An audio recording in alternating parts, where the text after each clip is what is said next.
नमस्कार बंधुरा माয়ের হেসেলে আপনাদের স্বাগত জানাই। আজ চলে এসেছি বাঙালির একটি প্রিয় খাবারের রেসিপি নিয়ে। তো ঝিঙে আলুর পোস্তর রেসিপি নিয়ে। তা সবাই বানিয়ে থাকেন বাড়িতে, আমি কিভাবে বানাই সেটা দেখার আপনাদের অনুরোধ রইল।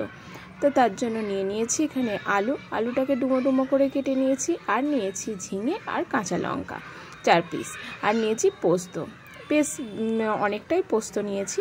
এবার কড়াইয়ে দিয়ে দিলাম সর্ষের তেল। সর্ষের তেলটা গরম হওয়ার অপেক্ষায় রইলাম। এবার একটা শুকনো লঙ্কা আর 1 চামচ পাঁচফোড়ন দিয়ে আমি ভালো করে তেলের মধ্যে ভেজে নেব।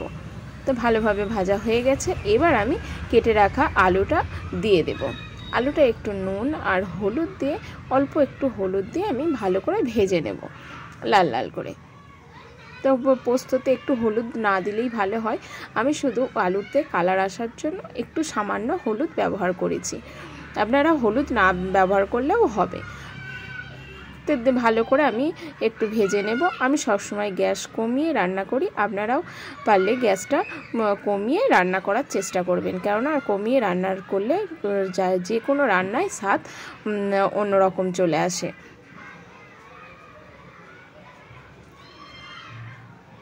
তো ভালোভাবে আমি আলুগুলো নাড়াচাড়া করে 2 থেকে 3 মিনিট মতো ভেজে নেব।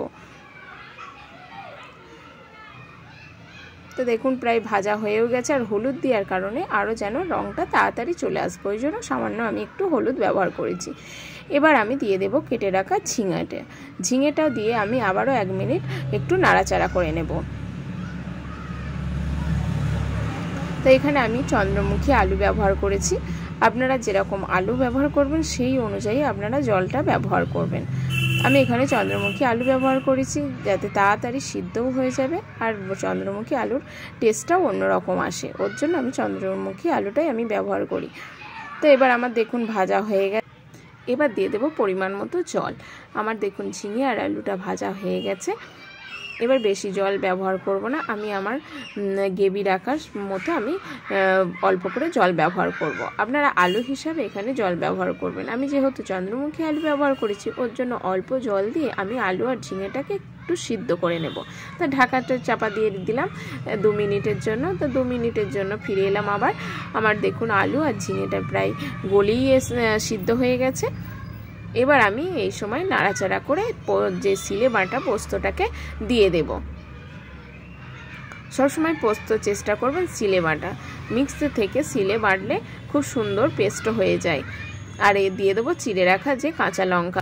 আমি এখানে ঝাল আর নুনটা আমার স্বাদ মতো ব্যবহার করেছি, আপনারা আপনাদের স্বাদ মতো এখানে ঝাল আর নুনটা ব্যবহার করবেন। তা দেখুন পোস্তটা দিয়ে আবারও 1 মিনিট আমি নাড়াচাড়া করে একটু ঢাকা চাপা দিয়ে রেখে দেব, যাতে কাঁচা গন্ধ, পোস্তর যে কাঁচা গন্ধটা থাকে সেটা চলে যাবে, আর আলুটাও সুন্দর সিদ্ধ হয়ে যাবে।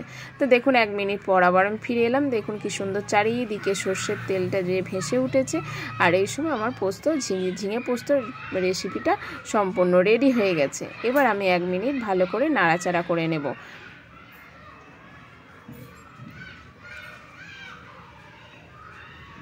1 মিনিট ধরে নাড়াচাড়া করে নেব। আর এই সময় বলে নেব যে আমার যে পুরনো বন্ধুরা আছে, আমার সব সময় আমার পাশে থাকে, তাদের অসংখ্য ধন্যবাদ। আর নতুন বন্ধুরা যারা এসেছেন আমার এই রান্নাঘরে, তাদেরকে যা বলবো যে আমার এই চ্যানেলটাকে সাবস্ক্রাইবার করে আমার পাশে থাকতে। আমার সম্পূর্ণ ঝিঙে আলুর পোস্তটা রেডি হয়ে গেছে। এবার আমি ওপর থেকে একটু কাঁচা সর্ষের তেল দিয়ে দেব, দিয়ে গ্যাসটা অফ করে আমি 1 মিনিটের জন্য ঢাকা চাপা দিয়ে রেখে দেব। এতে সর্ষের তেলের যে কাঁচা সর্ষের তেলের যে গন্ধটা চারিদিকে ছড়িয়ে যাবে, আর সুন্দর খেতেও লাগবে। তো দেখুন আমার ঝিঙে আলু পোস্তর রেসিপিটা সম্পূর্ণ রেডি। এবার আমি অন্য পাত্রে তুলে নেব। তো এই রেসিপিটা আপনাদের কেমন লাগলো অবশ্যই কমেন্ট করে জানাবেন, আর ভালো লাগলে লাইক, শেয়ার ও কমেন্ট করতে ভুলবেন না। আর সম্পূর্ণ ভিডিওটা দেখার জন্য ধন্যবাদ।